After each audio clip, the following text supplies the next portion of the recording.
Welcome to It's Good to Be Smart. I'm your host, Dr. Dave Mulder. I love to learn new things, and I hope you do too, because it's good to be smart. Today, we're talking about rocks. And before you roll your eyes and think, wow, rocks, thrilling, let me hit you with this. That rock in your hand used to be something else, and someday it will be again. Yep, that boring-looking rock, it has a past and a future. It's basically living the ultimate makeover story, just very, very slowly. Let's start simple. A rock is a naturally occurring solid made of one or more minerals. That's it. No life, no cells, just minerals stuck together in different ways. But here's where it gets interesting. Rocks aren't permanent. I mean, they don't stay the same forever. In fact, they're constantly changing through something called the rock cycle. Think of it like a giant recycling system for Earth. Nothing goes to waste. Everything gets reused, reshaped, and remade.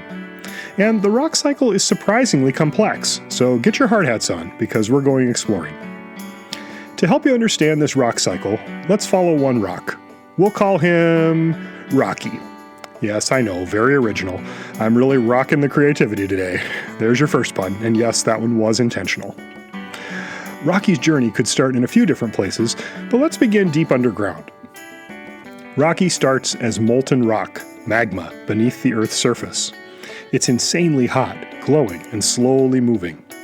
Eventually, that magma cools and hardens. Boom. Rocky becomes an igneous rock.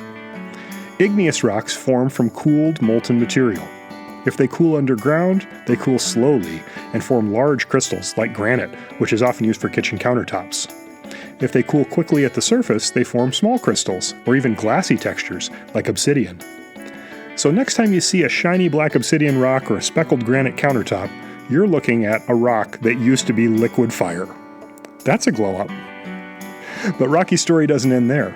Over time, wind, water, ice, and even plant roots start to break Rocky apart. That's called weathering. And then those broken pieces get moved somewhere else by water, wind, or gravity. That's called erosion. Now Rocky isn't one solid rock anymore. He's a bunch of tiny pieces called sediment. It's kind of like a cookie that got crushed into crumbs. Now I'm hungry. Those sediments don't just sit around forever. They get layered, buried, and squeezed together over time. Pressure builds, minerals act like glue, and eventually, Rocky becomes a sedimentary rock. Sedimentary rocks form from pieces of other rocks. Think of sandstone made from sand, or limestone, which often forms from shells of tiny sea creatures. That's right, some rocks are made from ancient ocean life. And humans use these rocks all the time. Limestone, for example, is used to make cement. Sandstone shows up in buildings and monuments. So parts of Rocky might end up in a sidewalk, or a school building, or even a famous landmark. But Rocky's journey isn't over yet. If sedimentary rock, or igneous rock, gets buried deep underground, things get intense. Heat rises, pressure increases, but the rock doesn't melt. Instead, it changes form. This creates a metamorphic rock. Metamorphic literally means changed form. For example, limestone can turn into marble, which is used in statues and buildings. Granite can turn into gneiss, which is spelled with a G but pronounced with an N. Honestly, it's very confusing. And yes, here's your second pun. Nice is nice. You're welcome. Metamorphic rocks often have stripes or layers because minerals get rearranged under pressure. It's like the rock version of being put under extreme stress and coming out completely transformed. Now, here's the most important part. The rock cycle is not a straight path. It's not just igneous becomes sedimentary, which becomes metamorphic, push repeat. Nope, our pal Rocky has lots of options. Think of the rock cycle less like a circle and more like a web, with pathways going in all directions. Let's think through a few of Rocky's possible journeys. We already saw how an igneous rock can be broken down into sediment and become sedimentary rock, and a sedimentary rock can be buried and transformed into a metamorphic rock. But here's where things get more interesting. Let's say Rocky starts as granite, an igneous rock. Instead of being broken into sediment, what if it gets buried deep underground, like when tectonic plates collide and push rock layers downward? Now Rocky's under intense heat and pressure.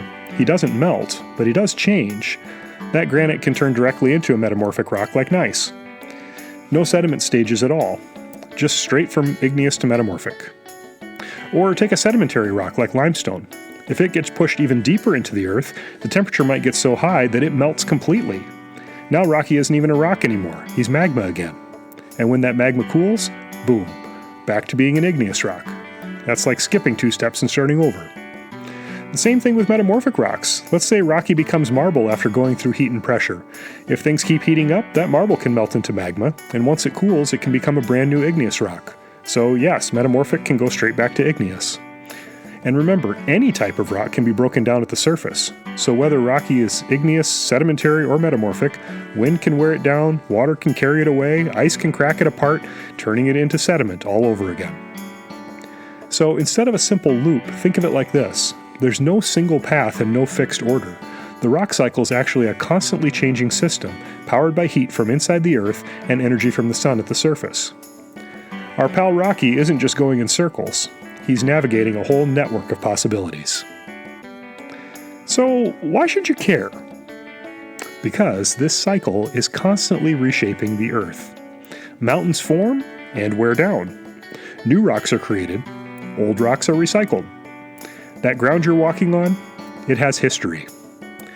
The stone in a building, it's been through transformations you wouldn't believe.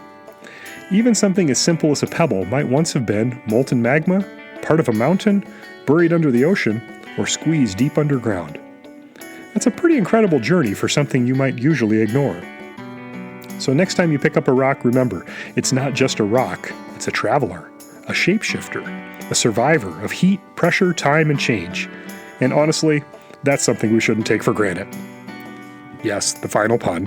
I had to end on that one. Remember, rocks might look boring, but they're constantly forming, changing, and recycling through the rock cycle, a complex system where any rock can become another type over time. Thanks for joining me for this episode, and nice work leveling up your brain power today. Remember, smart isn't something you are, it's something we become as we're learning.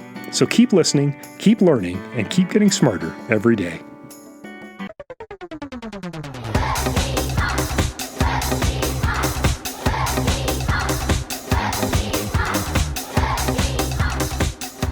It's Good to Be Smart is created and produced by me, Dr. Dave Mulder, with the support of the National Science Foundation through the Robert Noyce Teacher Scholarship Program.